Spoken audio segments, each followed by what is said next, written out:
Well, good afternoon and welcome to the principal's office. I am Principal Edward Gordon. I'm so glad you have tuned in for this weekly broadcast where we'll be interviewing educational stakeholders who have made a significant impact for themselves, for others, and with others in education. In the book, The 15 Valuable Laws of Growth, written by Dr. John C. Maxwell, he talks about the law of modeling. The law of modeling states it's hard to improve when you have no one but yourself to follow.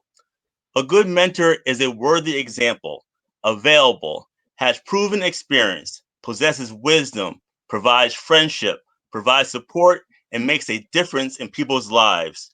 We believe there are many outstanding leaders in this world, and weekly we want to highlight those leaders, leaders that will help us provide models of excellence for others. Today on the principal's office, we have another great guest who models excellence, Dr. James Pedersen. Good afternoon, Dr. Pedersen. Good afternoon. Those are some lofty goals. Yes, they are. Before we get started, I would like to start off with a brief introduction of our guest today. Dr. James Pedersen is currently the superintendent for the Essex County Schools of Technology, which is an award-winning school district in New Jersey. His career in education spans over 25 years and includes a variety of instructional and administrative positions.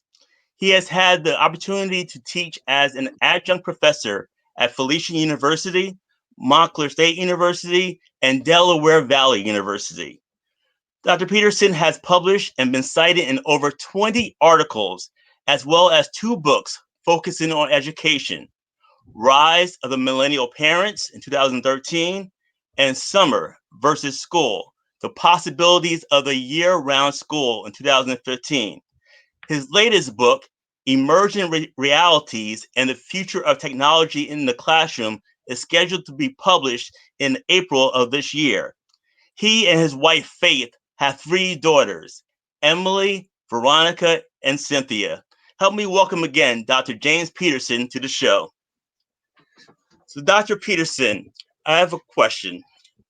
The poet Maya Angelou states, "There is no greater agony than bearing an untold story inside of you."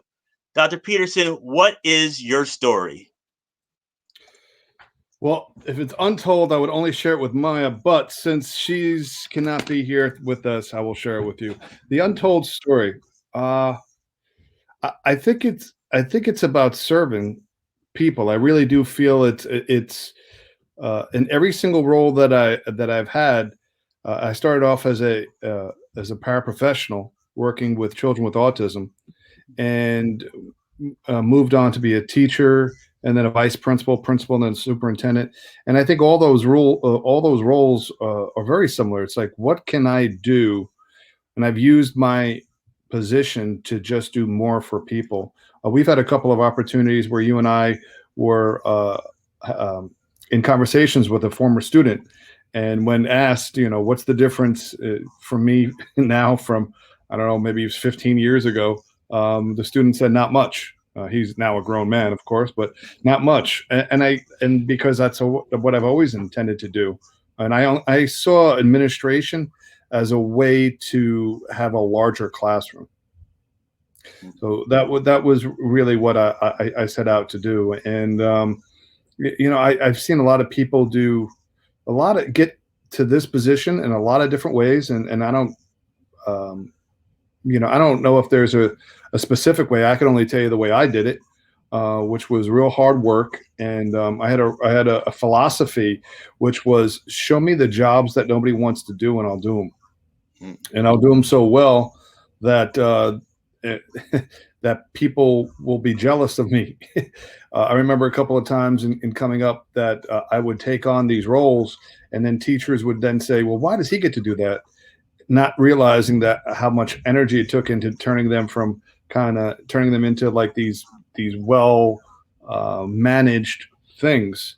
And also, I think that one of the things that what my untold story, one of my touchstones, and one of the things that guides me and pushes me forward is I get a kick out of being involved in planting seeds and implementing programs that go on way beyond my time.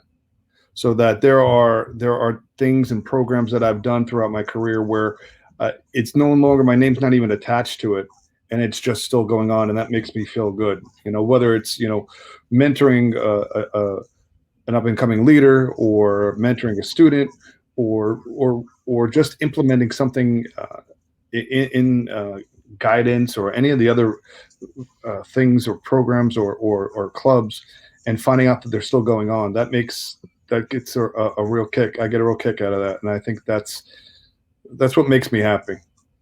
Very good, very good. One thing that you mentioned is about some people get into the role of being a principal or a superintendent and think about the glory of those positions, but Mhm. really doing the work and working with students and teachers that no one really wants to work with and push to the side, and doing that hard work. And I'm glad that you are definitely sharing that with the audience about your work ethic, and also the fact that you're there for everyone, and also working hard to actually get where you are right now in your career. So thank you very much for sharing that with the audience.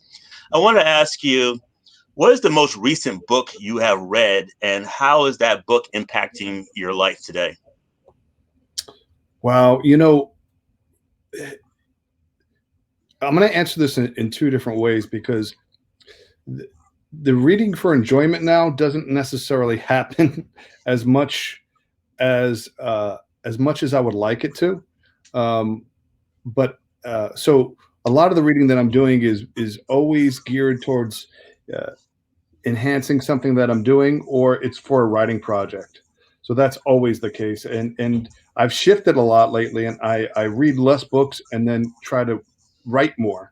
So that's one of the things that I do. But um, every summer I set aside a goal, and so this will tell you the last time, but I always try to read a book by Dostoevsky. So the last one was The Prince, and I found it just interesting. I think the reason why I find it interesting is because Dostoevsky is really hard, and it's Russian literature, and it has its own culture. They have their own language, and of course, it's interpreted from Dostoevsky's work, and but I find it challenging, and he seeks to I guess just get into the minds and the psyches of his characters. So that's something that I'm interesting, and that's interested in, but has nothing to do necessarily directly with what I do during the day. But that's something that I don't know. I get pleasure out of. I don't know if anybody in your audience will, but that's what I find, and I try to set aside one, and then sometimes I'll go back and I'll reread some of the others. But there, some my one of my summer to do lists. Very good. So by sharing that, that is definitely challenged me to expand my repertoire and work. So I have not read any of the literature. So I'm definitely going to dive into that. So I appreciate you sharing that with us this afternoon. So let's Yeah. talk about what excites you, what drives you, and what gets you up in the morning to do the work that you're doing. Uh, I I think that it is kind of missionary work, in the sense that I really feel like I have to do this. I have to get up, because I have in my district now, we have 2,300 students, and those parents and those teachers who are expecting me to be at my best every single day, and make sure I take on the challenges that I need to take on, and and step up to whatever task is there, whether it's going out, due to a pandemic, whether it's figuring out what we do for graduations, whether it's looking at the instructional program, or just recently I just did started a superintendent's council on race and equity. We were really fortunate to have a former Assemblyman, Bill Payne, who I consider a friend of mine, and the acting prosecutor for Essex County, Ted Stevens, talk to the parents, and we have students. So those are the things I like to be engaged. And as a superintendent, I try to find more ways to engage the students that I did when I was a principal. Those are all techniques that I learned as a principal that you have to engage. You have to feel like you and the building are almost one entity. And I had that reputation when I was an assistant principal. I had that reputation as a principal. And I think I've translated that and transferred it to a superintendent's role, which is just my style. Maybe some other people don't like. I don't know. It depends on how you manage it. I would assume that if I had students for 20,000 students, maybe I don't know if I could still do the same thing. But I have students who actually email me directly and will ask me for recommendation letters that I know, or ask me for ideas. And I enjoy that. I have parents that reach out to me personally to ask me for things. Those are the things that gets me up every morning, or the teacher who will contact me. Some of my fellow leaders say that I'm too accessible, because I'm really open to every single person and will respond back to every email that I get or every phone call. Yes. So let's talk about the accessibility. And what I'm hearing from you is about that you really cherish and prioritize and believe that the relationships is important. And there are some leaders that believe that there should be this wall, this barrier, and there should be systems in place that does not allow you to be that accessible. And I have learned in my own experiences in the career that when you develop those relationships with students, your teachers, and also other administrators, is a better work environment. So can you Sure. talk a little bit more about that type of Yeah. accessibility and relationship building that makes it an effective part of leadership? Yeah, I've been thinking about this lately, and Marzano did the art and science of teaching, and I think there's an art and science of leadership as well. I don't, just in reflecting, that it depends on the individual styles. Let's talk about accessibility. There are many administrators and leaders who are much more, have a heavier presence on social media, which is okay. I don't prescribe any specific way. I don't know if I could do this all over again, if I would be able to do the same path over and over. I'm not really sure. I'd like to think I would, but who knows? There's so many paths to become a leader and so many ways you could do it. But one of the things that I always, when I'm mentoring rising leaders, is just be careful if you're going to be doing social media and you're tweeting out everything. And then when there's an issue and you don't tweet about it, well, I think you lose a little credibility, because then people will see that you're using it for a specific purpose. So that's the downside, is that people like to be accessible when it's convenient. And you have to, I don't know if it's always advisable, to be quite honest, because you really want to be the person for the job to do that, because you really can't turn off, because once you get the reputation that you are accessible, you need to be 24/7. And as long as you're okay with that, that's fine. But I think a lot of people like the concept and the idea of it. And I would recommend that you think about it. I always give this advice to coaches that give their phone numbers or contact, or even new teachers, before we had the policies of no exchanging phone numbers or giving out your cell number. I said, what would you do if one of your students called you at 12 o'clock at night saying had some serious issues? You can't just say, I'm not on the clock right now. So that's something to consider. So I realize that, and I understand, and I've been tested already where, I've had calls, not necessarily from students, but just situations that occur, 2 o'clock in the morning, and you got to be on call. You have to be there, and you have to have your game face on, and it's go time. So that's the only thing that I would just have the person or the rising leader just pause and reflect on that a little bit, because that is all encompassing. And once again, when you're like that and accessible, and then you don't have an answer for something, you have to make sure. I think you have to be genuine. That's so with your leadership style and accessibility, you have to be genuine.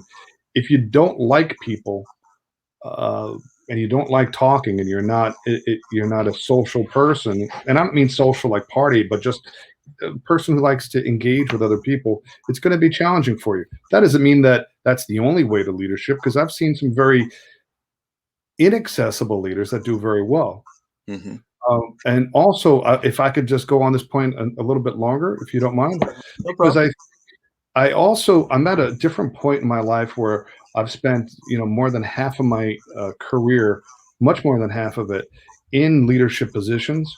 So I'm starting to look at things differently. I also see, uh, I see with like an old, this is not, I'm not old, but I see with an older person's eyes now, and Mm-hmm. listen with an older person's ears.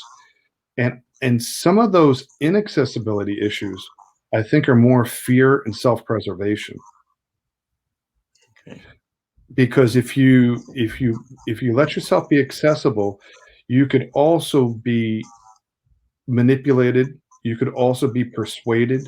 And if you're not a person of strong conviction and a good, just a good focus, people could use that accessibility for other reasons. Now, in my entire career, I've never met one evil person.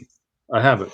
I've met a lot of people who think they're doing the right things and do very strange things or do things that what people would seem as negative. But I don't think I've ever met one single evil person. I've met a lot of people trying to get what they think is right accomplished, and will do it by sometimes by any means necessary. So I think those are some of the challenges that I have faced, but I've maintained it. So it's not that you can't be, but you have to be ready for it with open eyes. That you could also be engaged at any minute in a serious conversation. What do you do?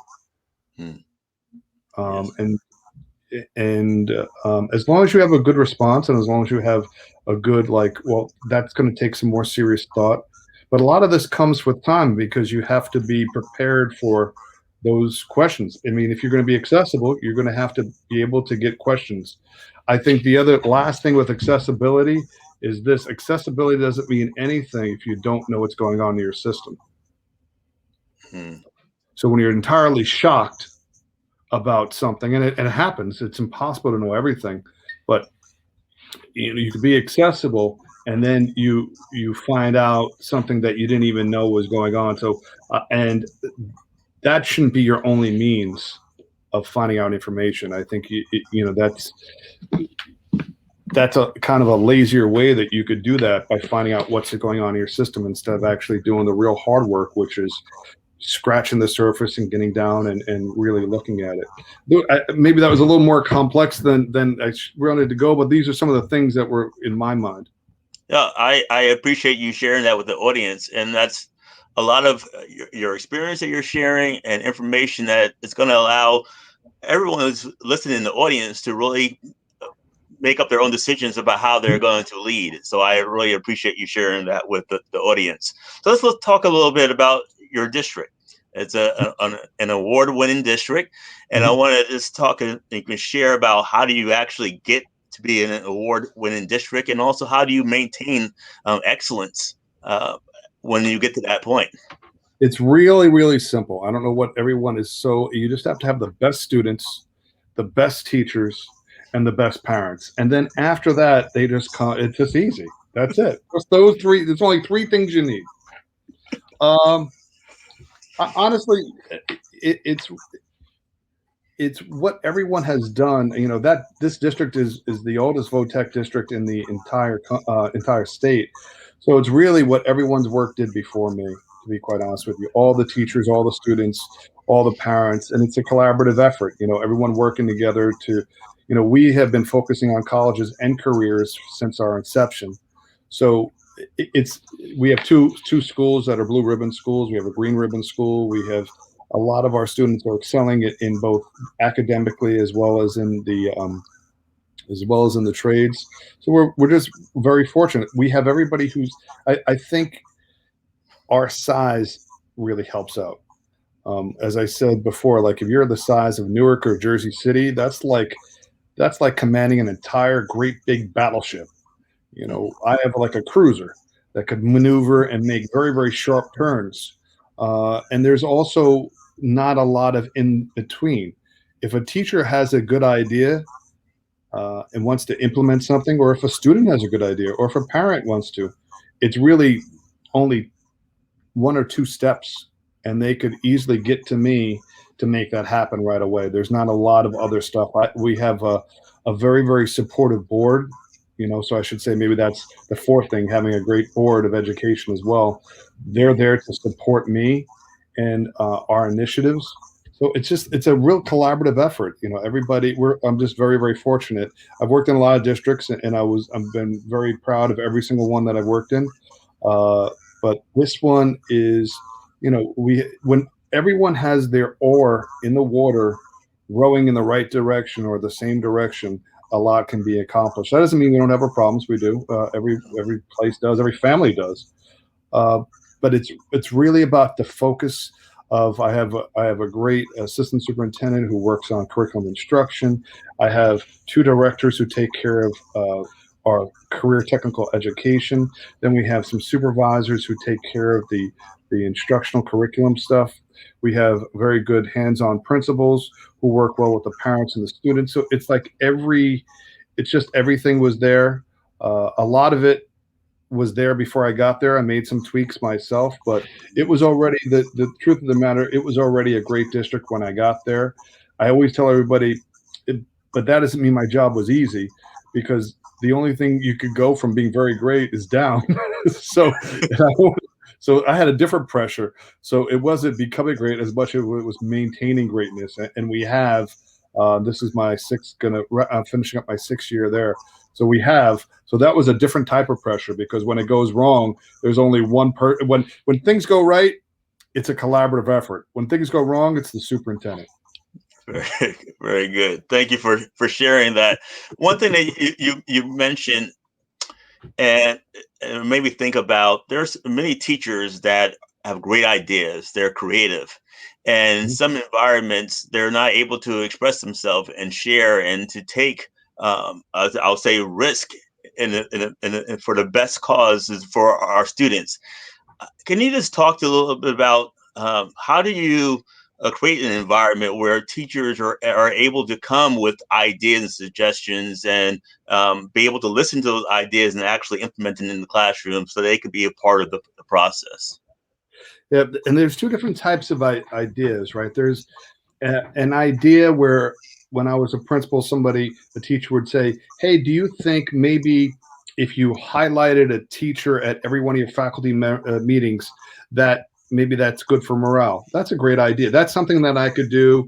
Doesn't take a lot of work. It's a great idea. So the idea itself is almost self-generating, not a lot of work into it, and it's just a good idea. So that's one idea. Another one is when a teacher comes up and says, "We should have a program that does this." Whatever the case is, we should have a program that addresses equity, or we should have a program for Black History Month, or we should have whatever and it's a good idea, but there are no legs to it. It's just an idea that just sits there. So I have had in the past, and I continue to do this, very candid conversations about, if you have that's a suggestion. An idea, or an initiative is different than a suggestion. A suggestion is, wear a nicer tie. That's a suggestion, right? An initiative means that you need to have people that are going to make it happen. So when I had two teachers, it was when I was a principal, one of my great calculus teachers and a great physics teacher. They used to get to work early. And just real early, and just drink coffee and do crazy experiments in the classroom by themselves. So they said, if we could do the work, could we start an engineering program? And we both team teach and break up the kids. And I said, absolutely. And they did. And last time I looked, they were still doing it. So all I had to do was more of the vetting process for it. But I think trying to teach them that there's got to be some action involved. Okay. Because if not, it just falls flat there. I think to be honest with you, I probably think every single person has a good idea, but those mean nothing if it doesn't happen. All it is just some kind of, it's some kind of a tune in your head. But if you don't put the lyrics and the words to it, then it'll never become a song. So I teach the kids that. We had an opportunity one time where I was in one of our buildings, and a couple of kids came over and they said, how come we don't have any how come we don't have Caribbean Pride Month? We have all these other months. We have Hispanic Heritage, Black History, Women's Month. How come we don't have it? We should have it. I said, well, what are you going to do about it?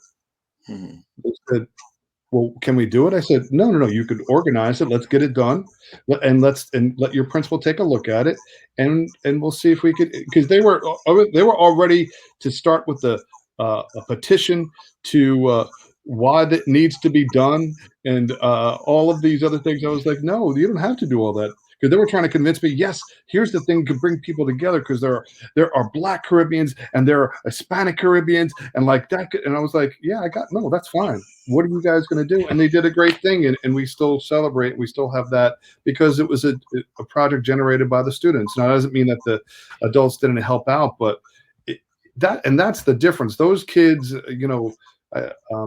I'm sure because of that leadership skills that they had to do that.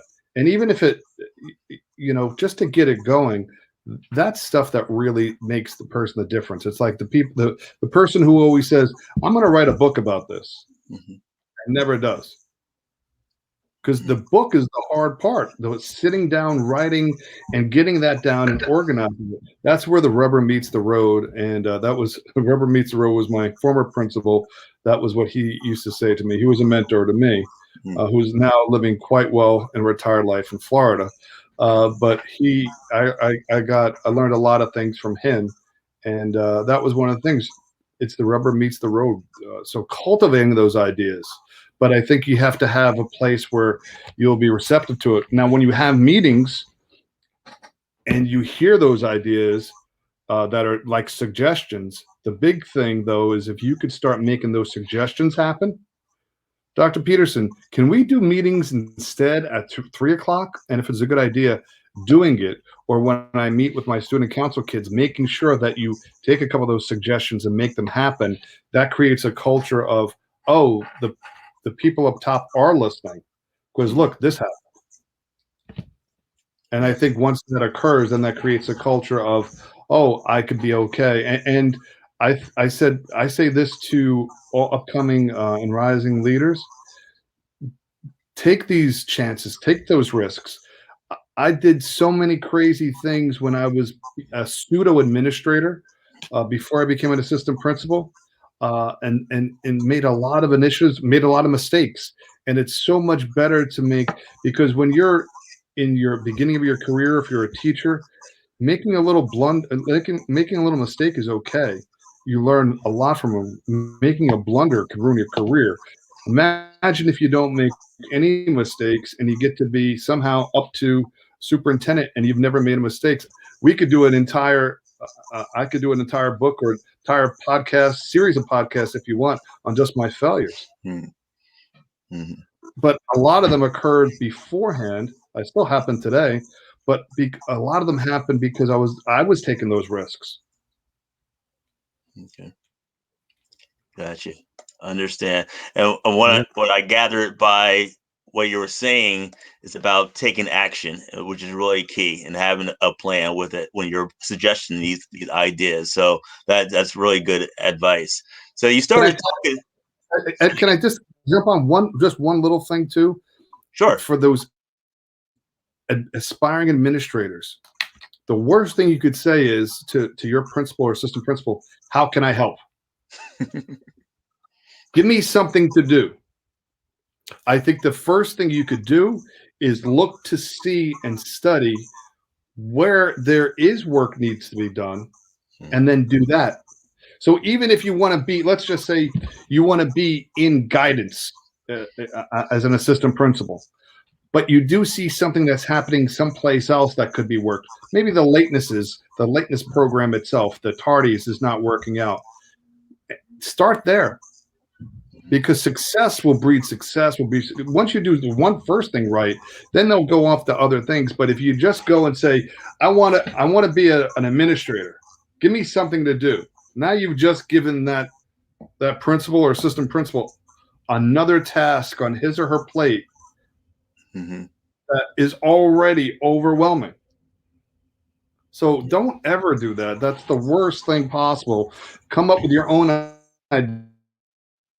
even if they don't like it, at least that shows that you're understanding the system. You're seeing what areas could need an improvement and what you can do, and you're already self-generating. So I just would be remiss if I didn't add that. Oh, Sorry. No, that's fine. I appreciate you saying that. It's helpful advice. So let's talk a little bit more about your mentorship. Do you currently have a mentor or a coach in your life? And what has been one thing that you learned from your mentor or coach that has impacted your career?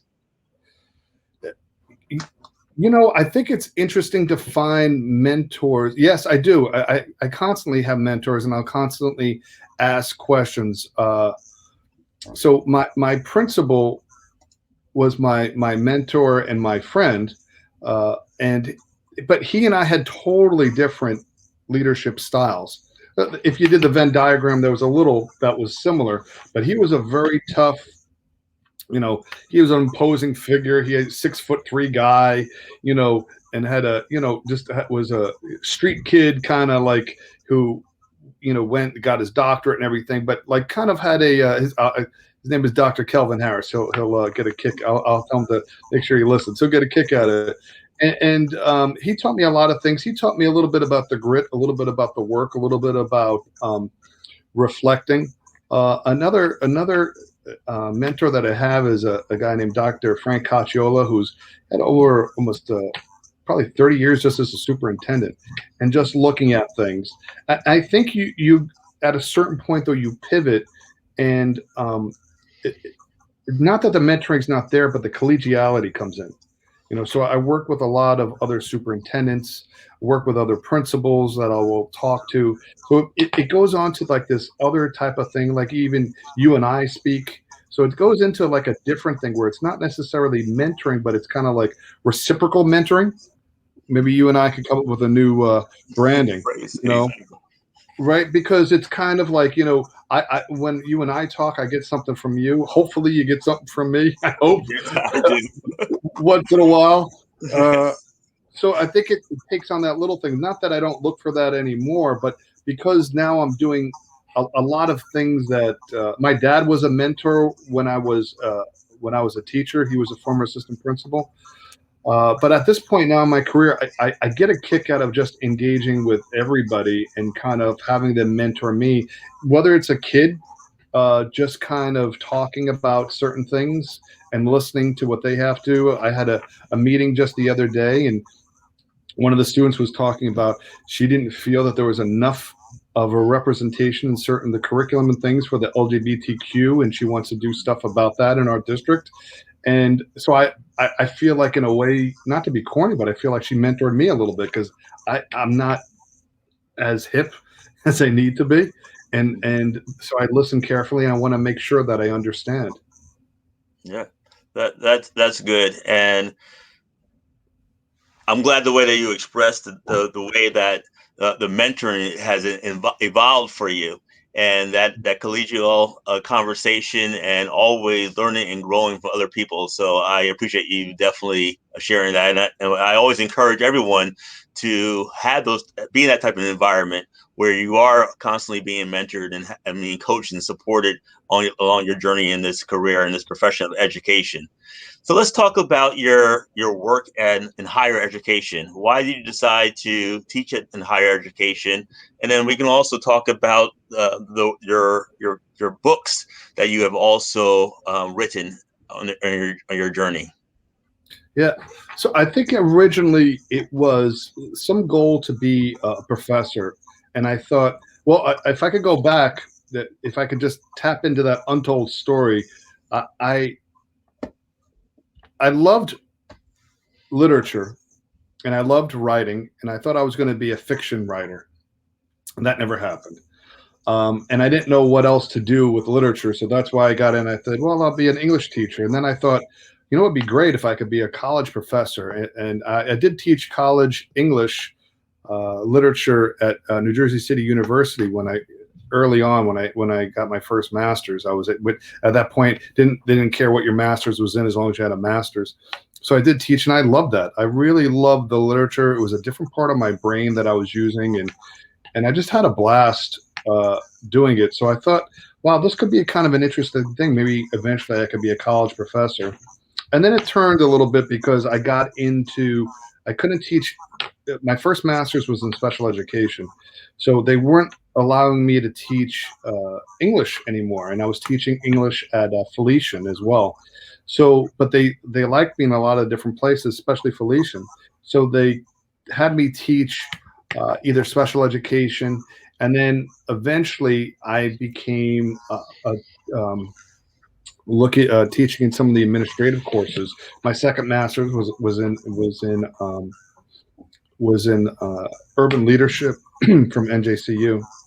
So I started doing that, and then I pivoted from where I don't think I wanted to be a college professor anymore full time, but I felt like there was a gap, and I felt like there was, with all due respect to a lot of the retired professors, I felt that there was just like this real gap in between what they were teaching the students and the graduate students at that point as well. I had kind of shifted to graduate level to what they were teaching them to what was going on. And I guess that always existed, but over time it just kept getting bigger and bigger, especially with a lot of the stuff that was going on and a lot of the different reforms. You're looking at, since you mentioned it, working with LGBTQ students and making sure that they're represented and their rights are intact. And a lot of professors, if you've been out a couple of years, and at this point now, if you've been out, I don't know how you do this. I don't know how someone teaching a leadership class can help somebody, because this pandemic changed everything.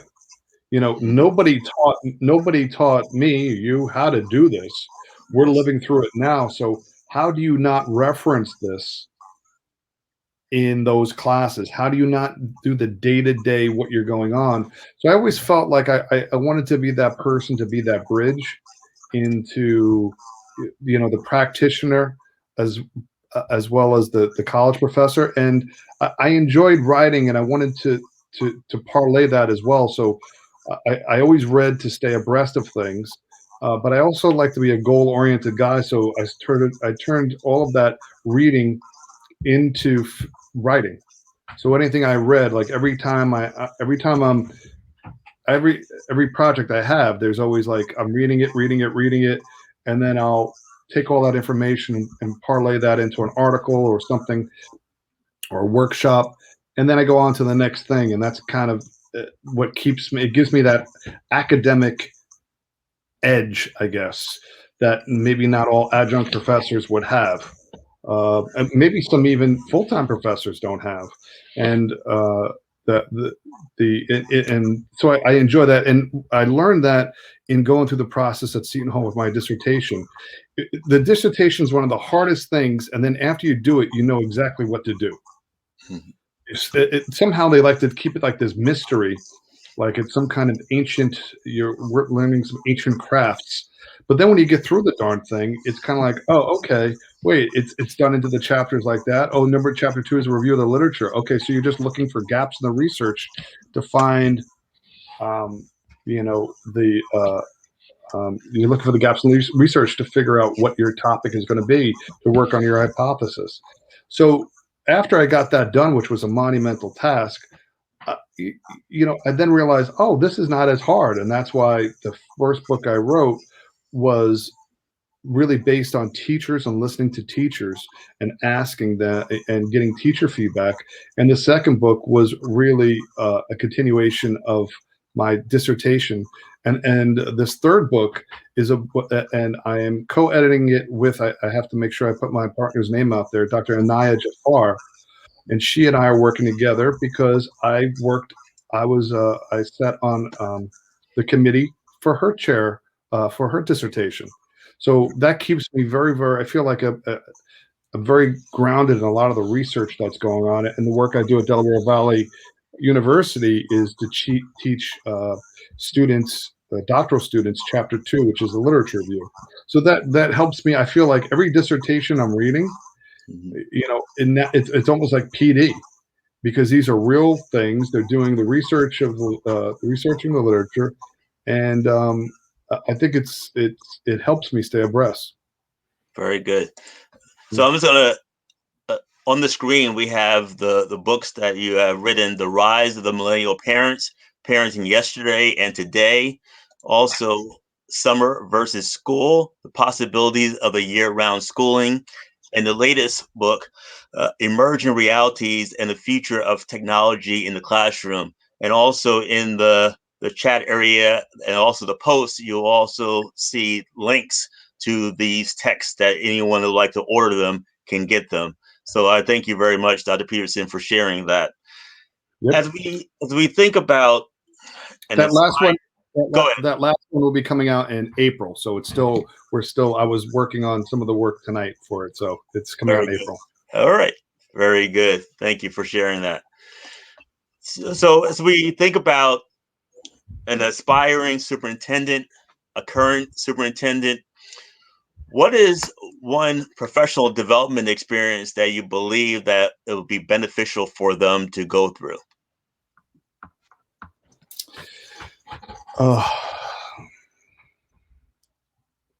Yeah, there's part of me that's very old-fashioned, and I feel that if you really want to be a good superintendent or a good principal, is know the business and understand all the facets. When you become a leader, you realize that there are a lot of other things to school than just what you see. You know, the ordering of supplies, understanding the school budget, understanding how all this functions, you know, making sure that, you know, checking in on your buildings to make sure the roof didn't leak. You know, there's so many, there's a business side to it. Understanding the NCAA clearinghouse, you know, understanding NJSIA, you know, requirements, understanding how the tech works. There are so many parts, but you don't have to be versed in everything by any means. You don't have to be an expert. That's why we have experts.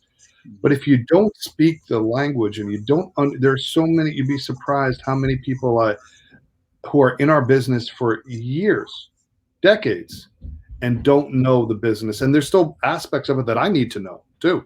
I always am interested, but that budget process itself, the auditing is interesting. Special education, English language learners, knowing a little bit about everything. I think that's the advice that I would give. When I was coming up, you know, now I guess I'm sounding like all those old guys and gals, right? When I was your age, or you know, coming up, but seriously, like there were four major, what would you call them, parts of a high school. You know, there is the discipline part, right? Then there is the guidance part. Then there's the curriculum part, and then there's like the facilities management, budget, ordering part. So those were the four major dimensions, right? You know, I know I'm kind of glossing over, but major. And I really did all of those as an assistant principal. And when I did the entire rotation, that's when it occurred to me, like, oh, and then from my mentor, who was my principal, said, well, P, go apply for a principal job. And it was as simple as that. And I really, when I got to the interview for that, I had answered, by the way, I only went for one job and got the job. I interviewed in two places for my superintendent's job, just two.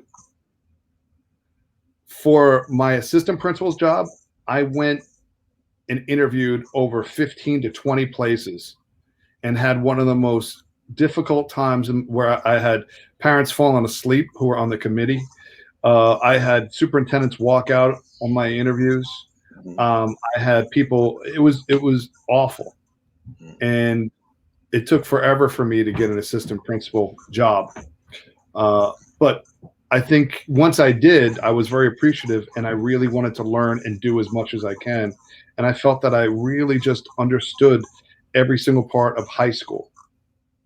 Enough of it, enough of the discipline part, enough of the guidance part. I oversaw guidance for a long time, understanding what the graduation requirements were, and of course, overseeing the curriculum, which is a curriculum instruction, very big. I think that's what I would advise. Understand your entire from soup to nuts, everything, and that'll give you a really good sense. And also, by the time you're through it, you'll then think if that's the job for you. Because I think so many other people, when you talked about like the captain of a or the pilot of a ship, Mhm. I think most people see the pilot in a couple of different ways, walking back and forth in his or her attire with the Mhm. nice brass things and the hat and looking and everyone goes, I could do that. I could walk back and forth and work and look important. But nobody sees the turbulence in the cockpit Mhm. or what he or she has to go through and the sweating and like, oh my goodness, the landing gear's down or not working or all those things. Nobody ever sees that part of it. But if you really study and you try to see all the aspects of it, what if you want to be an administrator, assistant principal, you've never gone to a parent workshop or a PTA meeting, I don't know, shame on you. I feel like, I don't know, maybe I'm too old school. I feel like you're cheating. You Mhm. haven't been to a football game. I'm not saying every single one. Mhm. I think shame on you. I think, if you haven't been to a board meeting, I think that you're doing yourself a disservice. I don't think because you're also setting yourself up for a little bit of failure because you're thinking it's this one thing, and it's much more. So, that's just my opinion. And I realize that not everybody has done that. I think though the people who have probably are going to be much more content and much more fulfilled and not as upset with their jobs because they really understand the good and the bad much more. They're going to understand it before they actually get those roles. Very good. I appreciate you sharing that. This audience for the principal's office, students, teachers, uh, assistant principals, superintendents, various stakeholders. As we close out, what is one piece of advice or inspiration or knowledge you'd like to share with the entire educational community who watches this show, from you, Dr. Pedersen, to the audience? What is one parting advice? I I think my advice is that if you're going to be a leader, be a passionate leader. And there are many other things you could fake, but you can't fake passion. You have to really believe that what you're doing is to help out and to better and make things better. I and believe, especially, I know this could be for not just public education, but you have to feel that public education is the major artery throughout our entire country where you could actually make some substantial change. We've seen what has happened where we have, with the pandemic, not having kids in school has been a major change. And I don't know if anyone really understood how essential we were, and how vital a role we played into the entire network of our country. Um, all those other people, obviously, the healthcare workers, they all played very important roles too. But we played this integral role where, um, the vaccine's important, but until you figure out how you're getting teachers and students back, you're not going to get the parents back to work because they got to watch the kids. So ours is a very important role, and I would say take it seriously, and it's a commitment. It's not about money because if the initial bump that you get in your salary is great, and then once you start doing it on an hourly basis, figuring out how many hours a night or day you have to work and what you're getting paid, then it starts to not make it worth it. So you have to feel like you're part of something bigger, and if you do, then the money is inconsequential, and that you're doing it for the right reasons, and that you're there to help and also to take care of this generation, address some of the wrongs from the previous generation, and then foster this new generation. Very And good. it's a juggling act, and you can't let any one of them fall. Yes. Well, thank you very much, Dr. Pearson. Again, thank you for being on the show today, and thank you for modeling excellence for your school community. And for everyone watching, thank you for tuning in to the principal's office. And join us next week for another episode with an amazing educator that has done things significantly for themselves, for others, and with others. Have a great week and see you soon. Thank you, Dr. Pedersen. Thank you very much. It's my pleasure. Thank you.